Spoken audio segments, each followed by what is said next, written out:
Hello friends, നമസ്കാരം. നമുക്കറിയാം, stock മാർക്കറ്റുമായിട്ട് ബന്ധപ്പെട്ട് കിടക്കുന്നവർക്കൊക്കെ അറിയാവുന്ന ഒരു ടേമാണ് ഡോളർ ഇൻഡെക്സ്. അപ്പോൾ എന്താണ് ഈ ഡോളർ ഇൻഡെക്സ്, എങ്ങനെയാണിത് ഓഹരി വിപണിയെയും നമ്മളെയും ബാധിക്കുന്നത് എന്നുള്ളതാണ്. സ്വാഭാവികമായിട്ടും ഡോളർ ഇൻഡെക്സ് കൂടുന്നു, വിദേശ നിക്ഷേപകർ പണം പിൻവലിക്കുന്നൊക്കെ കേട്ടിട്ടുണ്ട്. ഇതെന്താണ്? നമുക്കറിയാം, നമ്മൾ ഇന്ത്യൻ റുപ്പീസിൻ്റെയും അതുപോലെ തന്നെ ഡോളറിൻ്റെയും പൈസ നമ്മൾ കമ്പയർ ചെയ്യാറുണ്ട്. അതായത് ഇപ്പോഴത്തെ നിലവിൽ, അതായത് ഇന്നലെ മാർച്ച് 6 ആയിരുന്നു. March 6 Indian rupee record low create ചെയ്തു. അതായത് $1 കിട്ടണമെങ്കിൽ നമുക്ക് 92 രൂപയ്ക്ക് മുകളിൽ കൊടുക്കേണ്ട അവസ്ഥയായി. ഇത് ഒരു വർഷം 10-15 വർഷമൊക്കെ മുമ്പ് 42-45 ആയിരുന്നു. അത് സ്വാഭാവികമായിട്ടുള്ളൊരു ഇൻക്രീസ് ഉണ്ടാവും. സോ ഇപ്പോൾ 92 രൂപയ്ക്ക് മുകളിലാണ് $1 നമ്മൾ കൊടുക്കേണ്ട വിനിമയ നിരക്ക് എന്ന് പറയുന്നത്. അപ്പോൾ ഇത് ഡോളറിനെതിരെ റുപ്പിയുടെ മാത്രം കമ്പാരിസൺ ആണ്. അപ്പോൾ ഈ ഡോളർ ഇൻഡെക്സ് എന്ന് പറയുന്നത് നിഫ്റ്റിയൊക്കെ പോലുള്ള ഒരു ഇൻഡെക്സ് ആണ്.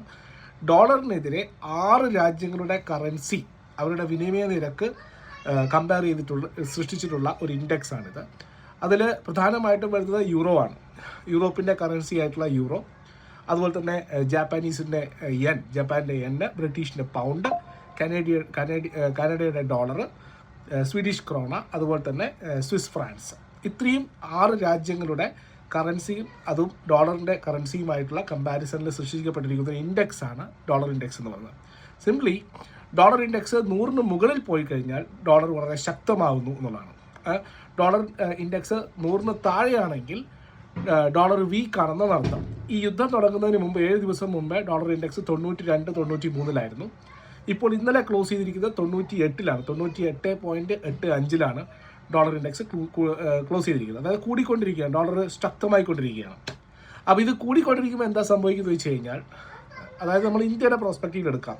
ഇപ്പോൾ ഡോളർ ഇൻഡെക്സ് 98 ആണെന്നെങ്കിൽ ഒരു ഇന്ത്യൻ റുപ്പീസിന് 98 രൂപയ്ക്ക് വിലയുണ്ടെന്ന് വിചാരിക്കും. അപ്പോൾ നമുക്ക് എന്താ സംഭവിക്കുക?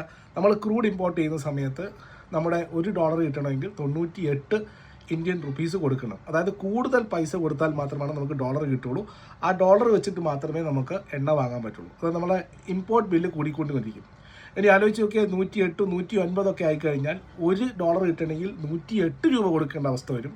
അപ്പോൾ നമ്മുടെ ഇമ്പോർട്ട് ബില്ല് വളരെ കോസ്റ്റ്ലി വരും, നമുക്ക് ഇൻഫ്ലേഷൻ കൂടും. അതുപോലെ അതൊരു കാര്യം. അമേരിക്കയെ സംബന്ധിച്ചിട്ട് ഡോളർ ഇൻഡെക്സ് ശക്തമാകുമ്പോൾ അവർക്ക് വളരെ ചീപ്പായിട്ട് സാധനങ്ങൾ ഇമ്പോർട്ട് ചെയ്യാൻ പറ്റും. മറ്റു രാജ്യം, ഇപ്പോൾ ഇന്ത്യയിൽ നിന്നും ചൈനയിൽ നിന്നൊക്കെ വളരെ ചീപ്പായിട്ട് സാധനങ്ങൾ ഇമ്പോർട്ട് ചെയ്യാൻ പറ്റും. നേരെ മറിച്ച് അവരുടെ എക്സ്പോർട്ട്, ഐഫോൺ പോലുള്ള സാധനങ്ങൾ അവിടെ നിന്ന് പുറത്തേക്ക് വരുന്ന സമയത്ത് വളരെ എക്സ്പെൻസീവ് ആവും, എക്സ്പോർട്ടിനെ ബാധിക്കും, അവരുടെ കമ്പനികളുടെ പ്രോഫിറ്റബിലിറ്റി കുറയും. നേരെ മറിച്ച് അവർക്ക് സിമ്പിളായിട്ട് സാധനങ്ങൾ ഇമ്പോർട്ട് ചെയ്യാൻ പറ്റും. ഇന്ത്യയെ സംബന്ധിച്ചിട്ട് കോസ്റ്റൊക്കെ കൂടും. അതുപോലെ ഓഹരി വിപണിയെ സംബന്ധിച്ചിട്ട് അവിടെ ഡോളറിനെതിരെ ശക്തമാകുന്ന സമയത്ത് ഇന്ത്യയിൽ നിന്നും വിപണിയിൽ നിന്നും പിൻവലിച്ച് അവർ അമേരിക്ക